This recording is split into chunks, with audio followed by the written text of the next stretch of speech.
Everyone, thank you for joining us for this special webinar on yoga and the Bhagavad Gita with Dr. Sriram Sarvatam.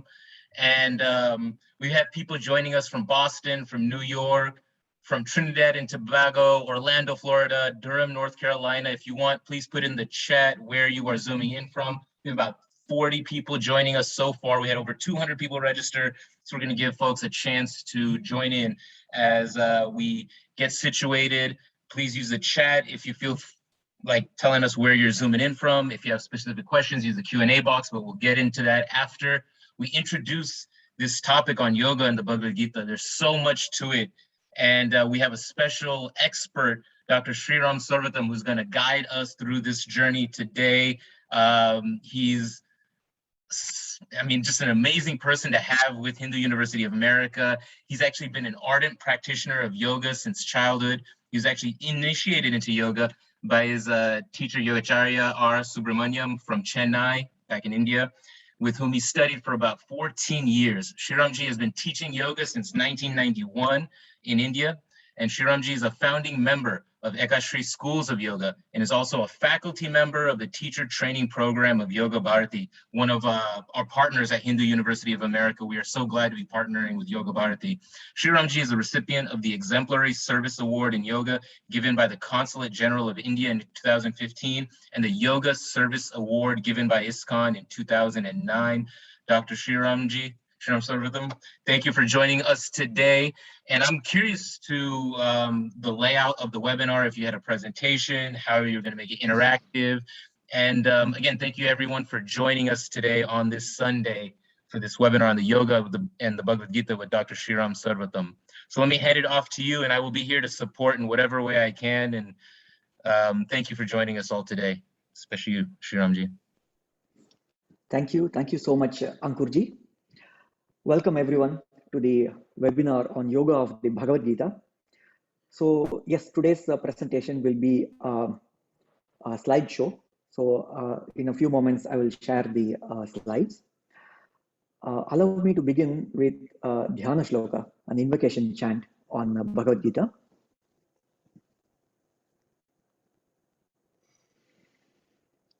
Om Parthaya Pratibodhitam Bhagavata Narayanena Swayam Vyasena Gratitam Purana Munina Madhye Mahabharatam Advaitamritavarshinim Bhagavatim Ashtadashadhyayinim Ambatvam Anusandadhami Bhagavad Gita Bhavadveshini Bhagavad Gita Bhavadveshini Bhagavad Gita Bhavadveshini.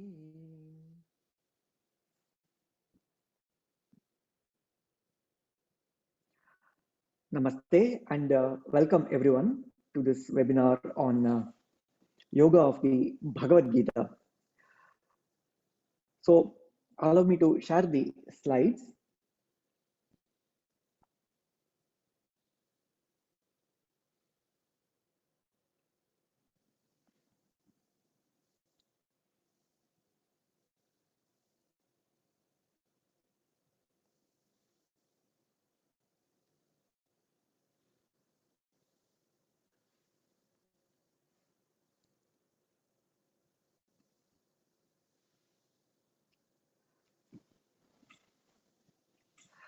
So today we are going to don the hat of a yogi and to see what are the treasures of wisdom and the practices that are mentioned in the Bhagavad Gita.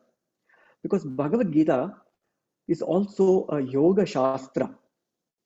For those of us who are familiar with the chanting of the Bhagavad Gita, towards the end of each chapter, we say Om Tat Saditi Srimad Bhagavad Gitasu Upanishatsu Brahma Vidyayam Yoga Shastre. So the Bhagavad Gita is a scriptural text that is an Upanishad. It is also a scripture on the science of the Brahman and it is a scripture on yoga, Yoga Shastra. No wonder each of the 18 chapters of the Bhagavad Gita are titled a specific yoga. For example, the first chapter is Arjuna Vishada Yoga. Second chapter is Sankhya Yoga, and so forth. Each of the 18 chapters describe a different yoga. So it reveals different facets of yoga, the wisdom and the practices of yoga. So why is Bhagavad Gita called Yoga Shastra, and what are some of the unique teachings that we find in the Bhagavad Gita that perhaps we may not see in other scriptures on yoga?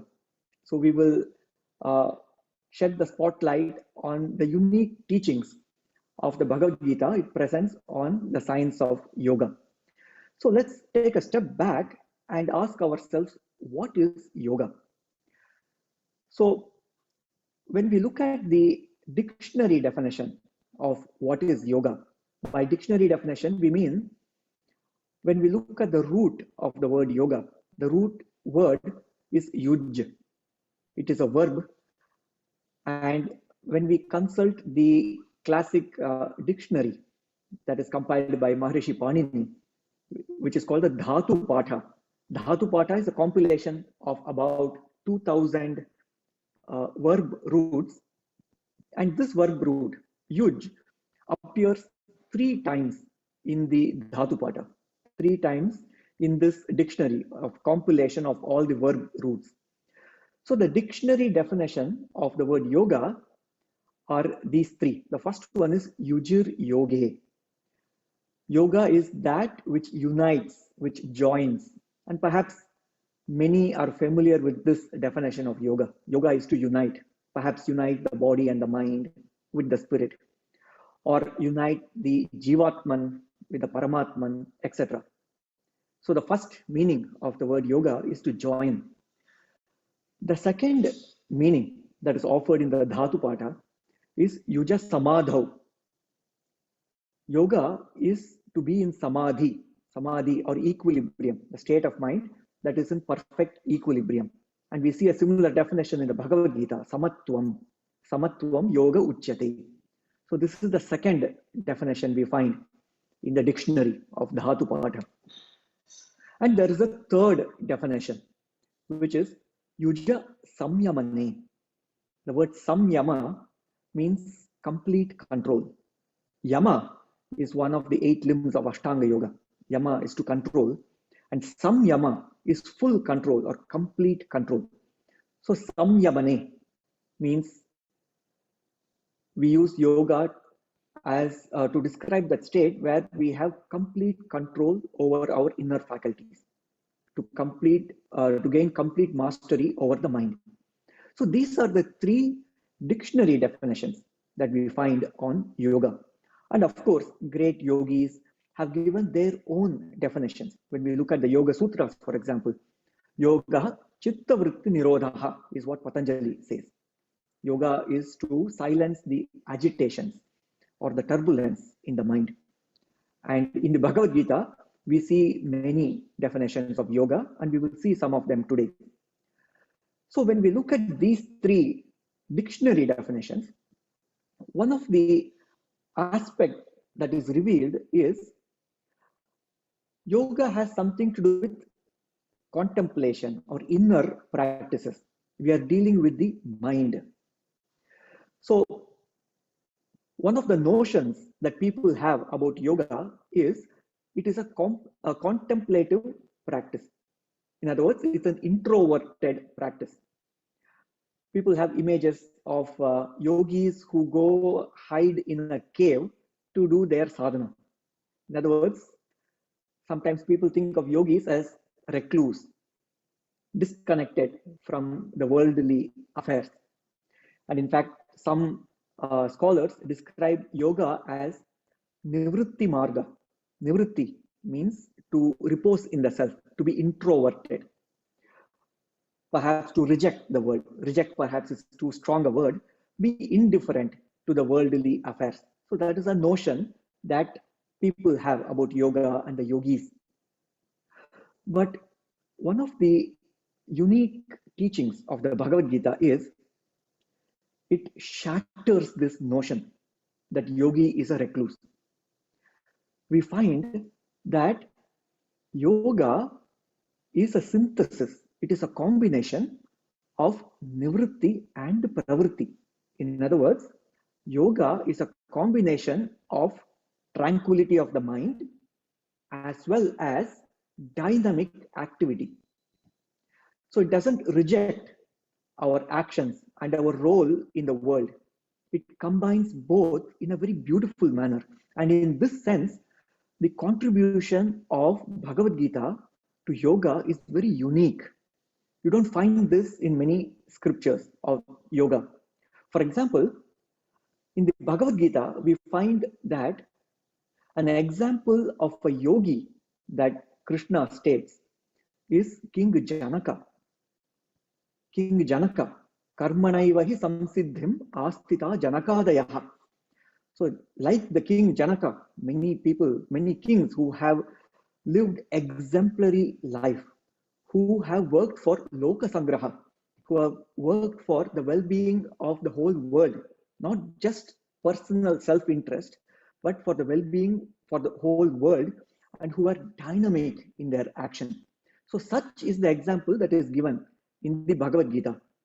So a person who is not just sitting quiet and enjoying the tranquil state of the mind, but they are also engaged in dynamic activity. So perfect combination of pravritti and nivritti, extroverted dynamic action as well as introverted meditation or tranquil state of the mind. In fact, Bhagavad Gita goes one step more and says that both of these aspects, pravritti and nivritti, are actually complementary. You need both. If you want to go deeper in meditation, you need to be more dynamic in activity, and vice versa. So this teaching has been captured beautifully by Mahatma Gandhi. So I'd like to quote one of his very famous sayings. He said, "I have so much to accomplish today that I must meditate 2 hours instead of 1." So this statement reveals a remarkable truth. If we want to get more things done, if we want to soar in the world of dynamic action, we need to send deep roots and we need to be anchored in the self. Just like a tree that grows taller requires deeper roots. So if you want to excel in our actions, if you want to be dynamic in our activity, it is important that we also engage with the inner world. The more anchored we are with the self, we are able to excel in our action. And in fact, we will see in a few moments, some of the most famous verses of the Bhagavad Gita are around the topic of karma and karma yoga. So how the path of action, karma yoga, helps us to bring tranquility to the mind. So we see this beautiful blend of inner peace and outer dynamism. One of my teachers, Sri Ravi Shankarji, he puts it very beautifully. He uses the acronym IPOD, inner peace and outer dynamism. That is one of the unique contributions of Bhagavad Gita in the world of yoga. So one of the verses in the Bhagavad Gita that captures this principle, the synthesis of tranquility and dynamic activity, is the very last verse of the Bhagavad Gita. Let me chant the verse. Yatra yogeshwara krishnaha, yatra partho dhanurdharaha, tatra shrir vijayo bhutihi, dhruvani tirmatir mama. So this verse, these words were spoken by Sanjaya. This is the last verse of the Bhagavad Gita, where Sanjaya speaks these words to the king Dhritarashtra. So he says, Yatra Yogeshwara Krishna, wherever there is Krishna, And notice the adjective Yogeshwara, the Lord of Yoga. Wherever there is the Lord of Yoga, who is Sri Krishna, and wherever there is Arjuna, Yatra Partho Dhanurdharaha, wherever there is Partha, Arjuna, who is ready for action. Dhanurdharaha means one who has the bow in his hands, who is ready for action.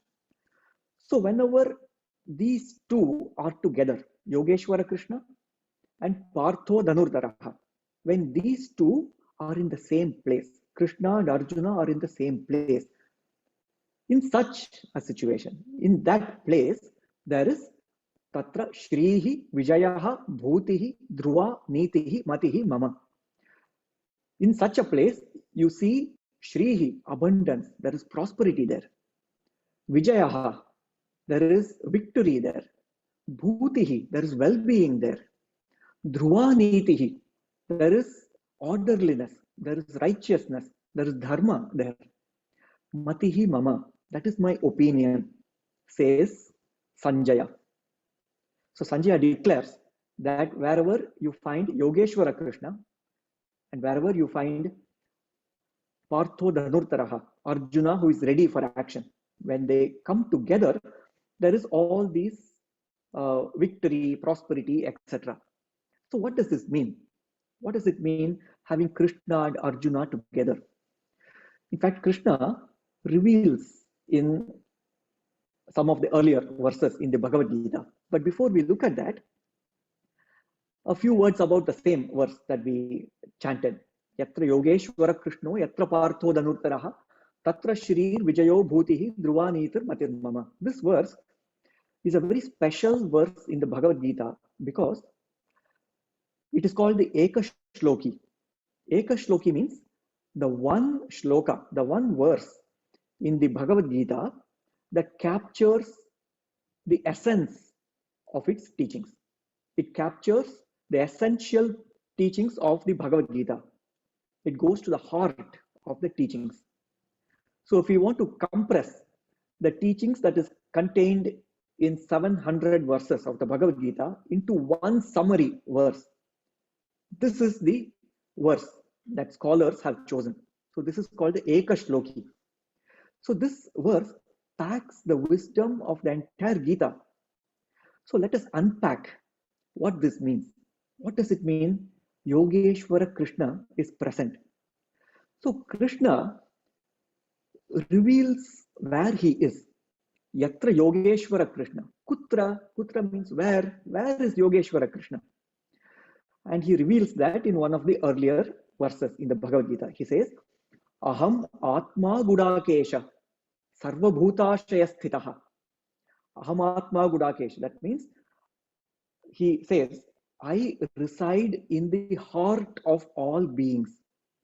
I reside in the heart of all beings. Aham Atma Gudakesha Sarva Bhutashaya Sthitaha. I reside in the heart of all beings, says Krishna. In fact, this verse is supposed to be the favorite of the great saint Ramana Maharshi. Ramana Maharshi's favorite verse. He used to quote it all the time. Aham Atma Gudakesha Sarva Bhutashaya Sthitaha Aham Adishcha Madhyamcha Bhutanam Antayevacha. So in this verse, Krishna reveals where he is. He can be found in this self. At the heart of all beings resides this divine presence. So whenever we are in touch with ourself, we are in touch with Yogeshwara Krishna. So this journey to discover ourself is one aspect of yoga. It is one half. That is the way to find Yogeshwara Krishna. And we will come to the second part a little later. Partho Dhanurtaraha. Where do we find Partha? We will come to that in a few moments. So let us explore the first part. This is the Nivritti part, the first part where we find Yogeshwara Krishna in the heart of all beings, and specifically to realize ourselves, to discover ourselves and find the divinity within. This is the Nivritti path. Nivritti. This is where we go inwards, the journey of self-discovery, to connect with the divine presence within. Now, Many times we are not connected with this divine presence within because our mind is agitated, it is turbulent. Like a lake, when the surface of the lake is turbulent, we cannot look at the depth of the lake. We cannot see the treasures that are hiding in the depths of the lake. We cannot see the pearls that are hiding in the depth of the lake because the surface is agitated. And that's what happens in our mind. And these agitations are called chitta vrittis. Chitta vrittis, the activities of the incessant activities of the mind. In fact, Patanjali, he defines yoga as silencing these chitta vrittis. Yoga, chitta vritti nirodha. So whenever the chitta, the mind, is disturbed by these vrittis, we lose sight of the divine spark within. We lose sight of the Yogeshwara Krishna that resides in the heart. So the aspect of nivritti, the journey of self-discovery, is to make the journey from turbulence to tranquility. How to go from a turbulent state of mind to a tranquil state of mind. And in order to help with that, Bhagavad Gita gives a lot of wisdom and lot of techniques. For example, the 6th chapter of the Bhagavad Gita, they say it is a manual. My teacher used to declare that the manual for meditation is the 6th chapter of the Bhagavad Gita because it systematically describes the nature of the mind, how to bring the monkey mind to a place of tranquility, what to do when the mind is misbehaving or when the mind is unruly. In fact, Arjuna asks Krishna this question in the 6th chapter. He says, Chanchalam hi manah Krishna, pramati balavadridam, tasyaham nigraham manye vayoriva sudushkritam. He says, Chanchalam, my mind is so agitated, O Krishna, Arjuna says. My mind is so agitated. I cannot see how I can bring the mind to a place of tranquility. It seems so unruly, like the wind, he says. Vayoriva sudushkaram, dushkaram, very unruly. Like a hurricane. My mind is like a hurricane, Arjuna declares. And then Krishna says, indeed, it is the nature of the mind to be agitated. He says, Asamshayam mahabaho manodur nigraham chalam. Abhyasena tu kaunteya vairagyena cha grihyate. That means, indeed, there is no doubt about it. The mind is in a place of disturbance. It is agitated. But, he says, it is also the nature of the mind to listen to you when you use abhyasa and vairagya. In other words, it is the nature of the mind to quiet down when you do practices, abhyasa, and vairagya, non-attachment. Using these two pillars of yoga, abhyasa and vairagya, you can quiet the mind. It is the nature of the mind to be in silence when we practice these two principles, abhyasa and vairagya. And then he describes what are the abhyasas to be followed. What are the specific practices to be followed? Starting with how to prepare the seat for meditation. Where do you sit? How do you place the body? And then where do you fix your gaze? What do you do when the mind gets distracted? For each of these steps, in the 6th chapter of the Bhagavad Gita, Krishna gives step-by-step instructions on how to quiet the mind. So this is the Nivritti Marga, detailed exposition of how to go from turbulence to tranquility. So all this is described. In fact, in the Yoga Sutras, many of the sutras that Patanjali mentions in the Yoga Sutras are from the Bhagavad Gita. You will see similar statements or similar teachings revealed. For example, the same teaching, Abhyasa and Vairagya, is quoted in the Patanjali's Yoga Sutras as Abhyasa Vairagyabhyam Tannirodha. Using Abhyasa and Vairagya, you can bring the mind to a place of tranquility. The same teachings. So when we do the 10-week Yoga of the Bhagavad Gita workshop, we will complement our study of the Bhagavad Gita with Patanjali Yoga Sutras also. That will help us deepen our understanding.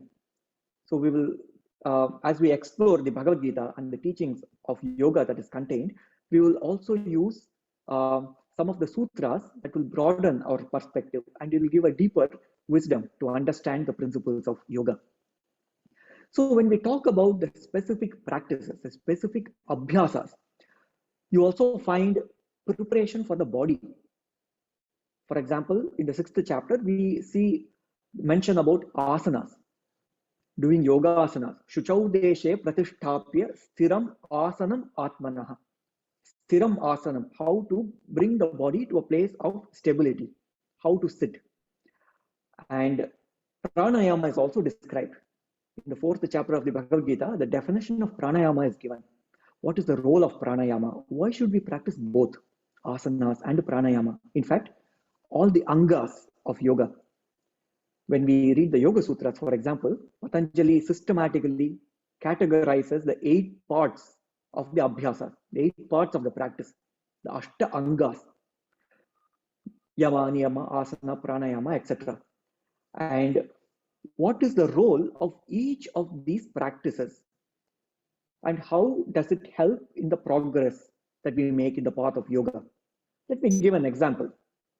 When we talk about asanas, it is said that the practice of asanas, the rajoguna, the rajas in the system, the restlessness in the system comes down. Rajas literally means to burn with agitation. The English word rage and the Sanskrit word rajas, they come from the same root. So rajas simply means that which is so intensely active and restless, raging like a forest fire. So in order to bring the rajoguna down, practice of asanas help. One of the classic yoga Upanishad, Yoga Chudamani Upanishad, states asanena rajo hanti. The practice of asanas reduces rajas. Whereas the practice of pranayama, the breathing practices, we use the breath to regulate the prana in the system. The practice of pranayama reduces tamoguna. Tamas literally means that which clouds or that which is dark. Tamas means darkness. As they say, tamasoma jyotirgamaya. You know the classic Shanti mantras we see. Lead me from darkness to light. Tamasoma jyotirgamaya. Tamas means darkness. In order to dispel darkness from the mind, in order to transform a clouded mind to a crystal clear mind, pranayama helps. Pranayama replaces the cloud of darkness with perfect clarity. Patanjali calls it abhijata syeva mani. Mani means crystal. So our mind becomes crystal clear with the practice of pranayama. And when we reduce rajas with asanas, reduce tamas with pranayama, sattva automatically comes up. And this is so beautifully described in the Bhagavad Gita. The 14th chapter of the Bhagavad Gita talks about the 3 gunas. The title of the 14th chapter is Gunatraya Vibhaga Yoga. The chapter on the 3 gunas, sattva, rajas and tamas. And in one of the verses, Krishna describes the dynamics of the 3 gunas. He says, when you reduce rajas and when you reduce tamas, sattva will blossom. You cannot reduce all 3 at the same time. It's like the uncertainty principle. When you reduce one guna, the other gunas will come up. So when you reduce rajas and tamas, sattva will blossom. And when we practice meditation after asanas and pranayama, the sattva increases, it gets magnified, and the mind becomes crystal clear and tranquil. So we see how each of these practices, each of these abhyasas that are described, they contribute and how they fit together in the progress, in the path of yoga.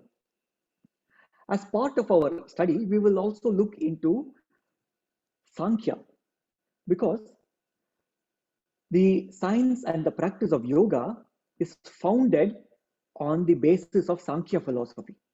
Sankhya. In fact, the Patanjali's Yoga Sutras, Patanjali assumes that the student of the Yoga Sutra is already familiar with Sankhya. So the second chapter of the Bhagavad Gita, which is titled Sankhya Yoga, lays down the fundamental tenets of Sankhya philosophy. And also we find the teachings on Sankhya in the 13th chapter of the Bhagavad Gita, which is titled Kshetra Kshetragya Vibhaga Yoga, the chapter that talks about the Kshetra, the field of the universe, the Prakriti, and the self, the Purusha, the Kshetragya. So the teachings of Sankhya are systematically laid out, including what are the 24 tattvas of the Prakriti that is described in the Bhagavad Gita. And the knowledge of all that will help us understand the teachings of yoga, the Yoga Sutras, as well as in the Bhagavad Gita. So we study the Sankhya philosophy as well. In fact, the word Sankhya itself means Samyak Khyayate Prakashyate iti Sankhya. Samyak Khyayate Prakashyate iti Sankhya. The correct way to see things, seeing the truth of who I am and what is the universe, seeing the truth of it, not to get drowned in the illusory aspect of the universe, but seeing the truth. As they say, truth shall set you free. So the promise of Sankhya is that when we see things as they are, when we see the truth, when we are rooted in the truth, then we experience samadhi. That is a bold claim that Sankhya makes. And we see the principles of Sankhya philosophy, and it is said that Sankhya is the knowledge part, the theory part, and the abhyasas that are contained in yoga is the application. It is the practical aspect of Sankhya. We can think of yoga as a practical aspect of Sankhya and how to transform our inner perspective so that we establish ourselves in truth. Samyak Khyayate, in truth. So using all these principles and using all these practices, we bring the mind to a place of tranquility. And when the mind is tranquil, we are able to abide in the self. Patanjali says, Tada drashtuhu swarupe avasthanam. Then we abide in the nature of the self. And when we repose in the self, we are in touch with the divine presence there. We have invited Yogeshwara Krishna. We reside in that divine place. And when we are there, we have perfect clarity about what is my swadharma, what is my inner calling. Only when we are connected with the self, we know what is my inner calling. Why am I here? What is it that I wish to do in my life here? So an interesting aspect of the Bhagavad Gita is it not only reveals the nature of the self, who I am or who am I. It is not just an answer to the question, who am I? It also asks and answers three other questions. So the first fundamental question is, who am I? Second fundamental question is, where am I? So this Prakriti, this universe, where am I? The third fundamental question that Bhagavad Gita asks is, why am I where I am? Why do I find myself here? And in order to answer that question, Bhagavad Gita talks about the law of karma and so forth, which will come to that in a few moments. And the fourth question Bhagavad Gita poses and answers is, now that I find myself here, what should I do? What should I do? So who am I? Where am I? Why am I where I am? And finally, what do I do about it? So Bhagavad Gita answers all these questions. And many other questions come up as we explore these four fundamental questions, such as, what is the role of God? What is Ishvara? Who is Ishvara? Where does Bhakti fit in? So all these questions also arise in our inquiry. So this was the first part, Nivritti part, where we repose in the self and discover Yogeshwara Krishna. What about the activity part, the dynamic action? Remember, those are the two halves. Yatra Yogeshwara Krishna, Yatra Partho Dhanurtaraha. So let us look at the pravritti part, the part of dynamic activity. So here in the Ekashloki, Dhanurdaraha, Arjuna with the bow in his hand, is a metaphor for readiness to act, ready for action. So Krishna describes the yogi as one who is quick to act. They're not just quiet and meditating all the time. In other words, their mind is in meditation. They're anchored in inner peace, but outwardly they are active, they're dynamically active. So we talk about the role of karma. Where does action come in the path of yoga? And what is the law of karma? What is karma yoga? What is karma bandha? Karma bandha means bondage that happens because of the consequences of action.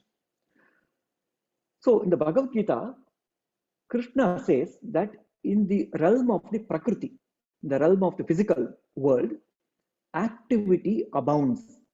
There is action everywhere. He says, Nahi kaschit kshanamapi jatu tishtati akarmakriti. That means not even for a fraction of a second is the Prakriti silent.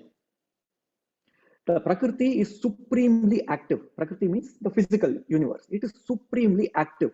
Action abounds. Nothing is stationary. Things keep moving all the time. So in this world in which we find, where activity abounds, how should I conduct my action? What does it mean, karma yoga? What does it mean, disciplining our action? So when we talk about karma, our actions that we perform and the decisions that we make around what actions to do, what actions not to do, Bhagavad Gita gives a lot of clarity on the law of karma, as well as what is the action that binds us and what is the action that frees us. You see the difference between actions that cause bondage versus actions that cause freedom. So for example, suppose we consume junk food. So in the moment, it is very delicious, it is very enjoyable in the short term, but then the next day we wake up to a tummy ache. So we have unpleasant consequences. We experience unpleasant consequences for some action that we did before. And because of the unpleasant consequences, our freedom is reduced. We are bound by that experience. We are not free to do what we want because the tummy ache is so vivid in our experience that we don't feel that we are free. We feel bound by the consequences of what we did in the past. So Bhagavad Gita gives clarity on what actions bind us and what actions frees us. And we also see similarities between karma yoga that is described in the Bhagavad Gita and kriya yoga that is described in Patanjali's Yoga Sutras. Kriya also means action, but in the context of Raja Yoga, kriya also means cleansing action or purifying action. And we see a lot of similarities between these two, karma yoga and kriya yoga. So when we talk about kriya yoga, one of the core aspects of kriya yoga is discipline, which is called tapas. Tapas. Tapas means the willingness to go through some discomfort for the sake of long-term joy. In other words, not consuming junk food, for example, knowing that tomorrow I won't have a tummy ache. So for the sake of a long-term joy, we undergo some discomfort now. Or for example, doing daily practice of yogasanas.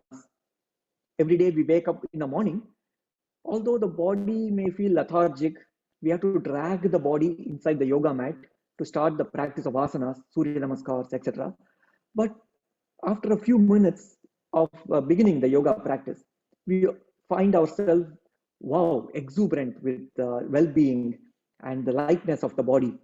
So in the short term, it was unpleasant, but in the long term, it provides bliss. It provides a longer lasting joy. So the willingness to go through some discomfort, the willingness to expand our comfort zone is called tapas. And in the 17th chapter of the Bhagavad Gita, we find 6 verses that Lord Krishna talks about on what is tapas. What is the tapas for the body? What is the tapas for the speech? And what is the tapas for the mind? How to discipline the body, speech, and the mind. And so we will explore all this as part of disciplining our actions. And this is the yoga of dynamic action. In fact, one of the definitions of yoga that we find in the Bhagavad Gita is yoga karmasu kaushalam. Karmasu kaushalam means skill in action is yoga.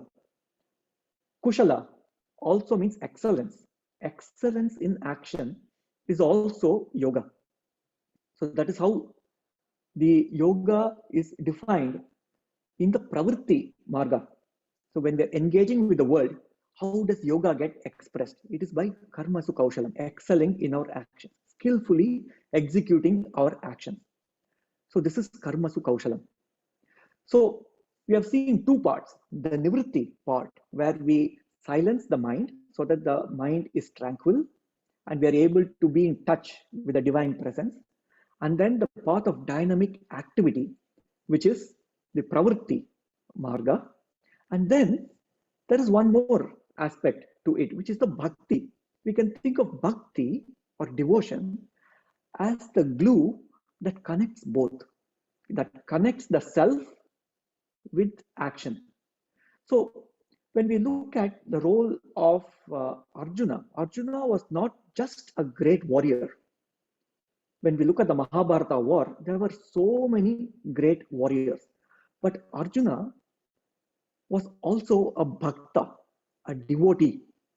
So not just a person with a bow in his hands, but also he has the heart full of devotion. He was a bhakta. It is interesting to see how the relation between Arjuna and Krishna evolves during the course of the Bhagavad Gita. So before the Kurukshetra war, the relationship is like a friend, sakha, like a friend. And in the 2nd chapter of the Bhagavad Gita, the relationship becomes that of a guru and sishya. Shishyasteham shadimam tvam prapannam is what Arjuna says. I am your student. I am your shishya. Please, as a guru, instruct me, bring clarity to me. I am now in Dharma Sankata, he says. That means there is so much conflict in the mind. Please give me the insight so that I'll be led to the truth, so that I can make the decision whether to fight the war or not. So from the friend to that of a guru shishya, and then as we progress, we see it blossoms into a devotee. So Arjuna is a devotee of Lord Krishna. So bhakti is something that empowers our action. When we look at our actions, when they are inspired from a place of passion, that means when it is coming from an emotional push, it is more stronger, the action is more impactful. So whenever our actions are charged by emotion, the action is stronger. Many times, actions could be charged by negative emotion. Somebody who is very angry, for example, when they do any action, then that negative emotion will give more power. They will be more destructive. Whereas when the heart is full of bhakti, when it is full of devotion, love and devotion, then the same thing can be turned around. Whatever good actions they are doing will be empowered, it will be magnified by that. That bhakti will inspire them to give more. The actions will excel. Excellence in action comes not just by following the rules and doing the action correctly, but also empowering that action with love and devotion. That is why when somebody is doing their work with heart and soul in it, they're able to excel. They're able to do much better job than somebody who is doing the action mechanically. So bhakti, when bhakti inspires an action, this action is called puja.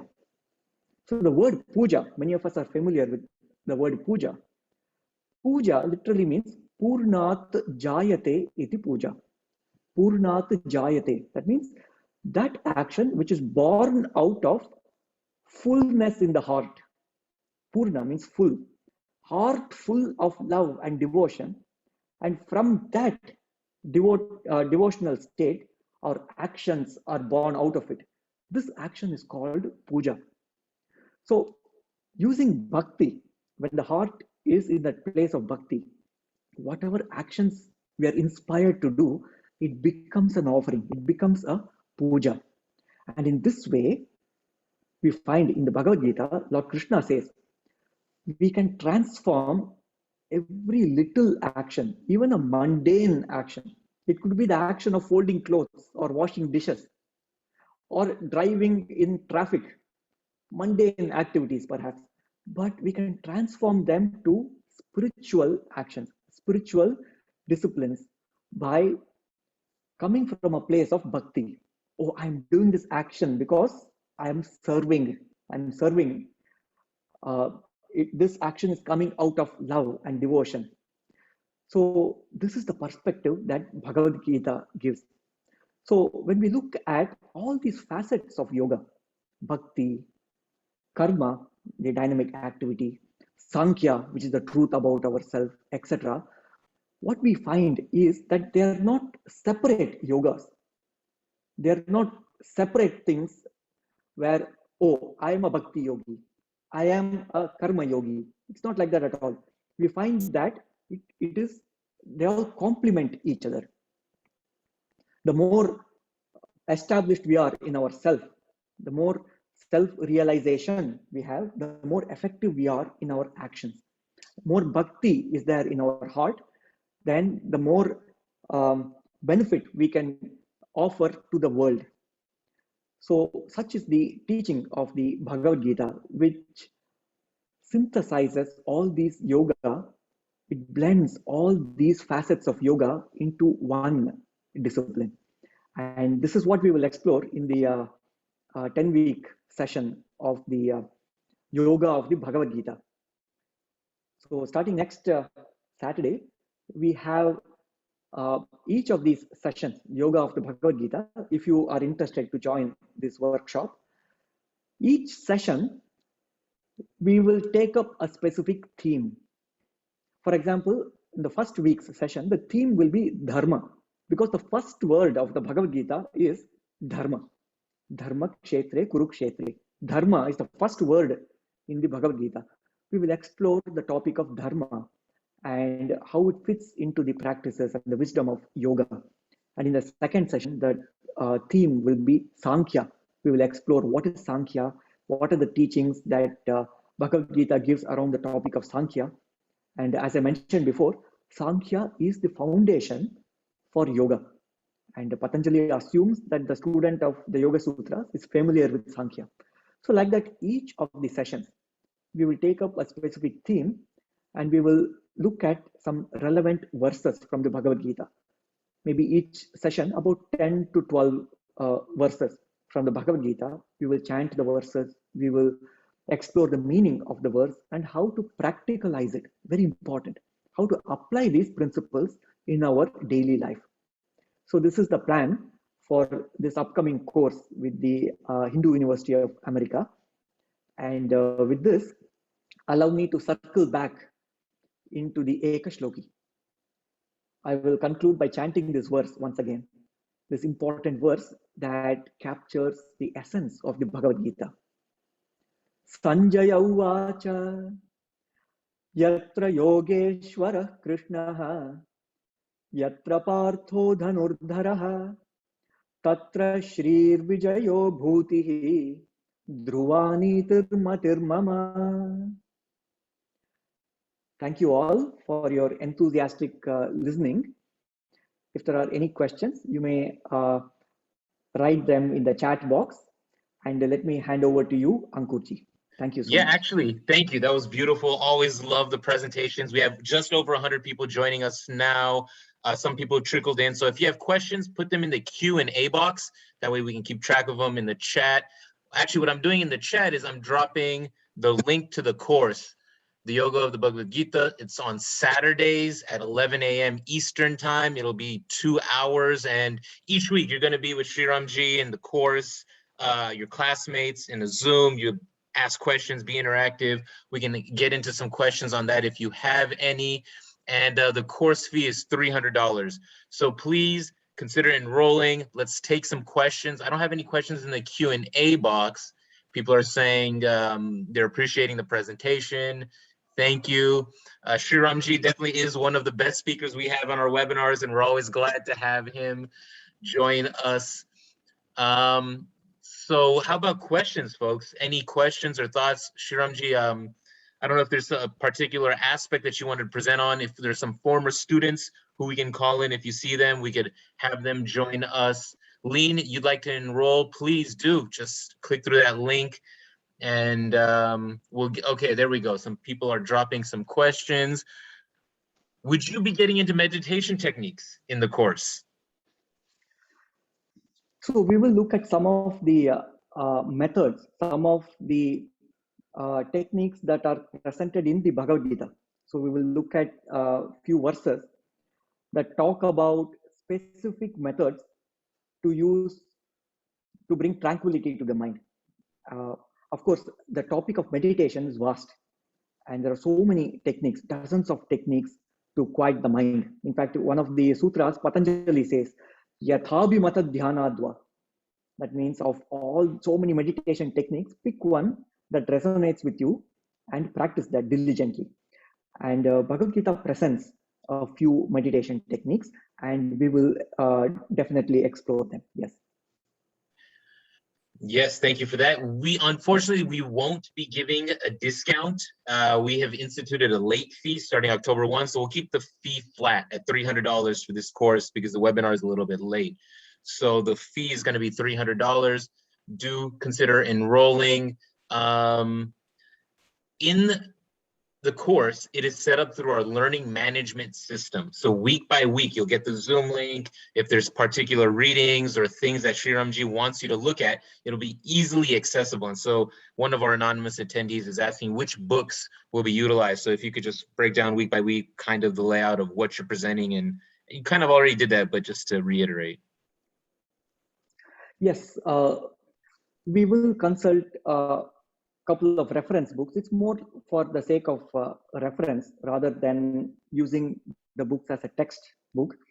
So for each session, we will have a slide presentation, just like the presentation I made today. So I will compile a list of verses with the meanings, and I'll make a PowerPoint slide presentation and share it with the group. So for the end of each session, you will have this handouts with several slides after each session. And I'll also share some of the resources or some books that if you want to go deeper into that subject and explore in a more scholastic way, in other words, a more erudite exploration of the topic, some of the resources, I will mention that as well. Great. Somebody else is asking, once you are enrolled, how long do you have access to the learning management system? We're figuring out the details. Right now, it's a little extended for the course. You have access to the materials a few weeks or months after, depending on the course, but you'll have access to the HUA email address and be a member of HUA from that first course onward. So if you haven't taken any course at HUA, this is a great one to start. There are no prerequisites. You can just jump straight into this Yoga of the Bhagavad Gita. But we do encourage other people to take, or everyone to take, Orientation to Hindu Studies, which is kind of the flagship course that plugs you in. But there's no prerequisites for this one, so you can jump straight into this course with Sri Ramji. Thank you for that question. So no discount course. notes are kind of on you, Suresh. For this, you will get a recording of this webinar if you registered. So you'll get a recording of this webinar, and recordings of each course will be made available afterwards. So if you can't attend live, the recording will be there through that learning management system. But you want to participate live in these kinds of courses. The engagement, the conversation, the back and forth is really what we're looking on. We have Judge Andrade from Brazil joining us. Appreciate you joining us on this webinar and your blog post that we shared. That was amazing. So getting lots of positive messages. How about Sanskrit? How important is it to learn or know Sanskrit for this course? So whenever we quote the Sanskrit verses, I will make sure that I give the translation for that as well. So if you're not familiar with the Sanskrit words, no need to worry about it. It's not a prerequisite. Knowing Sanskrit or familiarity with Sanskrit is not a prerequisite. But if you do know Sanskrit, if you have taken some courses in Sanskrit, I will also talk about the meanings of the Sanskrit words. To give an example, I mentioned earlier, chitta means mind. And we will explore a deeper meaning of what exactly, why is it called chitta? What is the technical definition of chitta? So like that, we will explore some of the Sanskrit words that we find in the yoga scriptures. What is chitta? What is vritti, etc. So it'll be helpful to know these quote unquote technical words so that we have an idea, clear idea of what this word means. So to answer your question, prerequisite of Sanskrit is not needed for this course. Great. Chittaranjanji is asking, what about people who are not ready for yoga, like Atta student worthiness? What an interesting question. And maybe also somebody else has a question about age. So just the overall, who can join and participation, youngest. So what I would say is the fact that if somebody is here in this webinar, I'm sure everyone is ready for the practice and the knowledge of yoga. In fact, interestingly, the Bhagavad Gita, Krishna talks about what is the system of yoga to be practiced by a beginner versus an adept yogi. How should they focus on the yoga practices? So we'll explore that also. If somebody is very new to yoga, so what is the proportion of say asanas, pranayama, and the meditation that one should do? Whereas one is an adept yogi, how should they focus their abhyasas? And even in the Yoga Sutras, we see that Patanjali gives three broad streams of yoga practices. One for a beginner, one for adept yogi, and one for intermediary yogis. And we will mention all these different abhyasas during the course as well. Thank you for that, Sriramji. Let me just launch a quick question. Did that come up? Are you interested in enrolling in this course, Yoga Bhagavad Gita? If you can put a yes, no, maybe, I have a question, we'd appreciate you just letting us know. It makes it easier for us to follow up. So the duration of this presentation, Sureshi, is hour plus questions. Max will go as 90 minutes, but we still have some open questions. So I think, Sriramji, we can take all the questions we'll get. And the length of the course is going to be a 2-hour course weekly. And so we are looking good and can take more questions, type of homework and tests people are asking about. Yes, we do have homeworks, but they're all fun homeworks.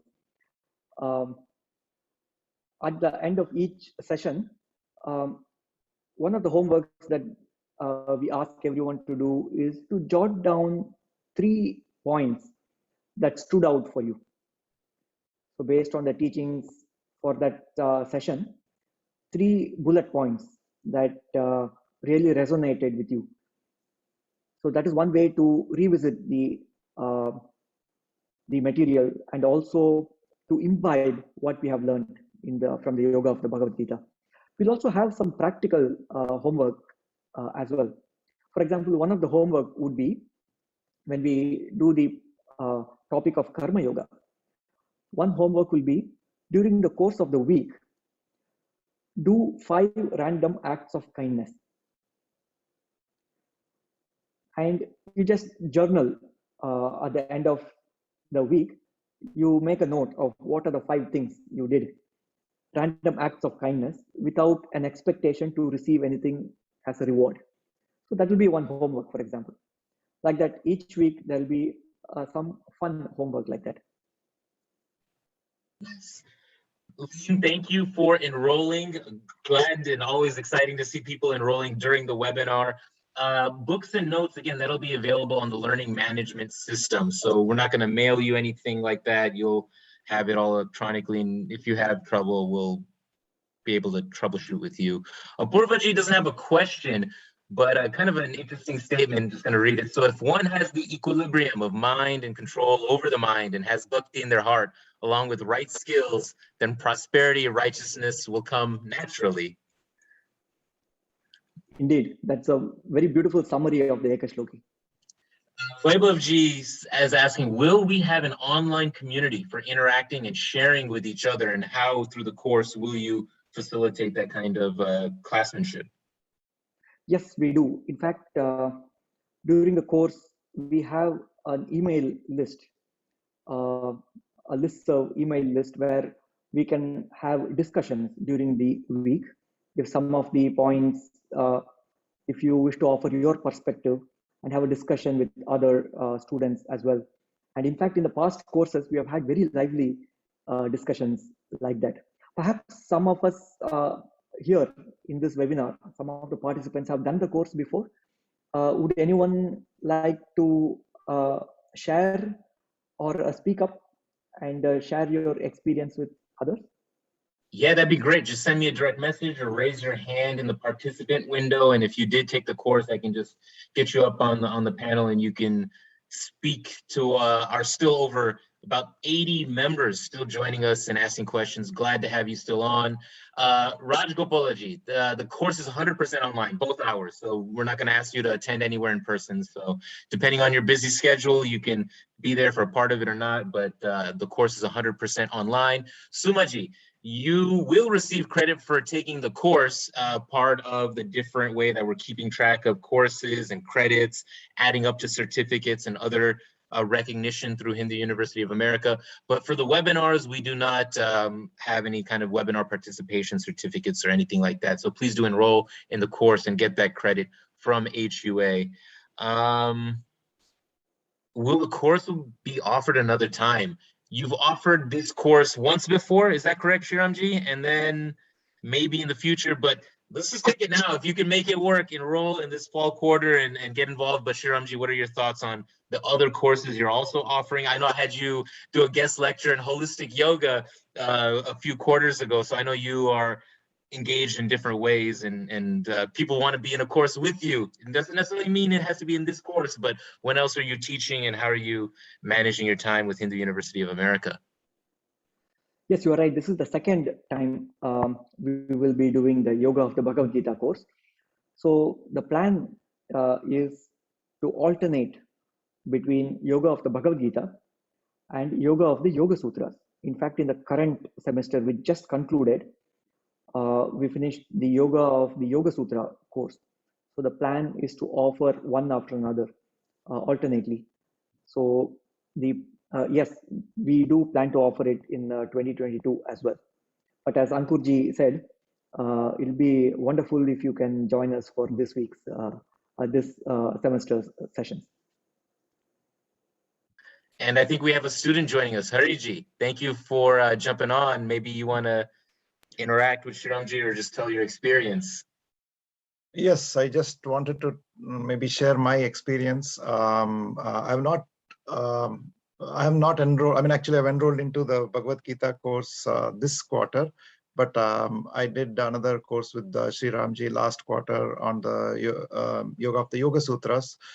But it's the same great teacher. So I think you will get a wonderful session from him, very methodical.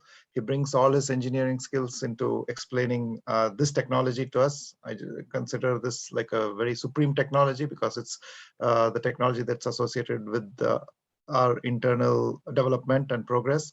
So, each and every session of his is very interactive, very intellectually stimulating, and he's a thorough gentleman, right? The way he gets everybody to participate and balances the class, that 2-hour experience is just beautiful. So that's all I wanted to say. Thank you.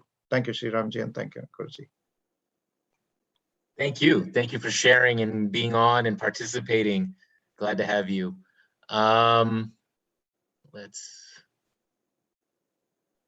keep on moving to other questions. What else do we have? Is learning to chant the Gita required in this course? No, it's nothing is required, but Sriramji, learning to chant, how does that play in?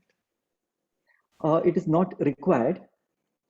One thing interesting that we found in the just recently concluded Patanjali Yoga Sutra course, we did about 20 minutes of chanting during the entire course. The last session we dedicated 20 minutes, and it was a big hit.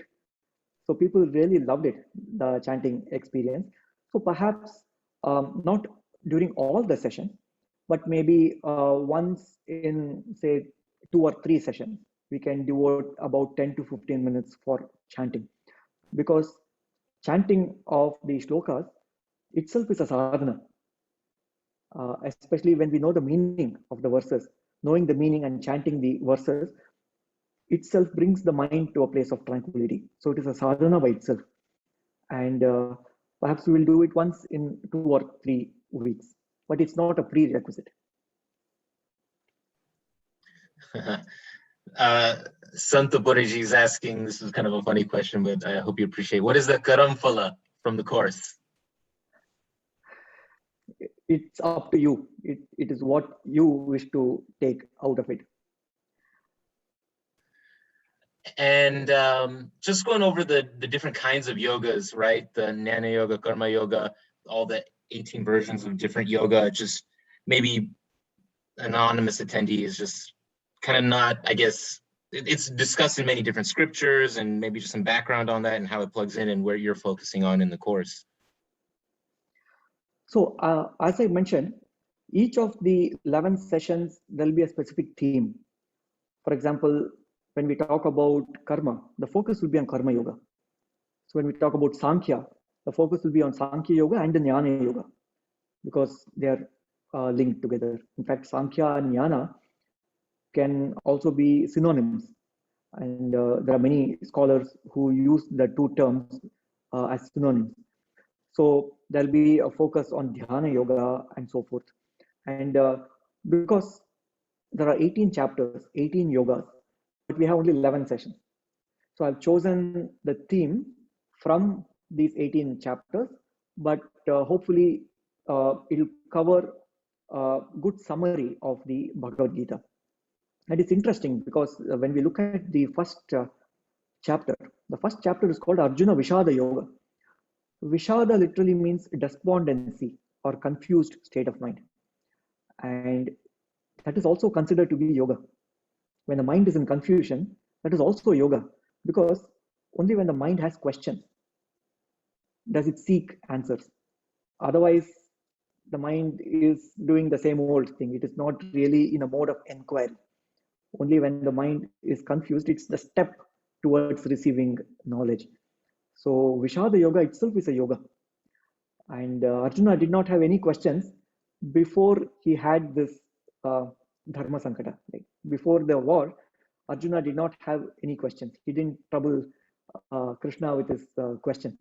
It is only in that state where he needed clarity did questions come up in his mind. And when we ask the questions, answer comes. Ask and it is given, as they say. So we will explore these 10 different yogas, the themes during the course. Thank you for that. Thank you for that. We're nearing the end, Nali Nakshiji. So you will get information for each course beforehand through the learning management system. You can come in prepared, and Sriramji will, along with our backend team, uploads relevant information for the course beforehand. And, you know, do your homework before you come to class, right? Do the readings before you show up, and it'll be more fruitful for you that way. So if you haven't filled out the enrollment question, please do that. Just let us know yes, no, you're interested in enrolling. We still have about 70 people left. Thank you for sticking through to the end, Shriramji. If you have last questions, put them in now. But otherwise, Shriramji, maybe some closing thoughts. And thank you again for a beautiful webinar. The compliments were overflowing and, as usual, impressive. And it's a pleasure to be working with you in this way. Thank you so much, Ankurji, and thank you to all the participants who took time away from the weekend and decided to participate here in this webinar. And what I consider myself as a spokesperson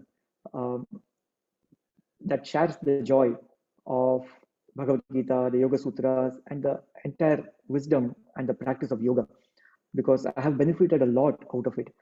And also, when I teach yoga courses, I find that it can be life transformational, and there is so much benefit to be had. And I'm sure all of us will agree with me that yoga is a great gift that we can give to ourselves. And when we begin the practice and the study of yoga, we are not benefiting ourselves alone. We also inspire others.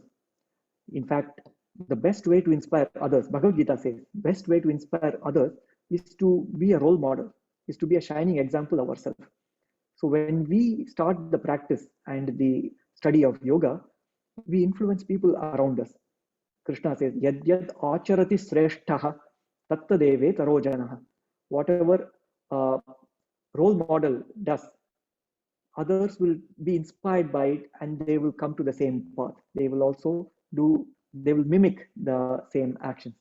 So by introducing the discipline and the study of yoga, it is not just for our sake. We also give the gift of yoga to others by being a role model. So there are many reasons that we do the practice of yoga and study the yoga scriptures, and there are so many benefits to be had. Daniela, thank you. Maybe a closing mantra or shloka? So let me conclude with the Shanti mantra.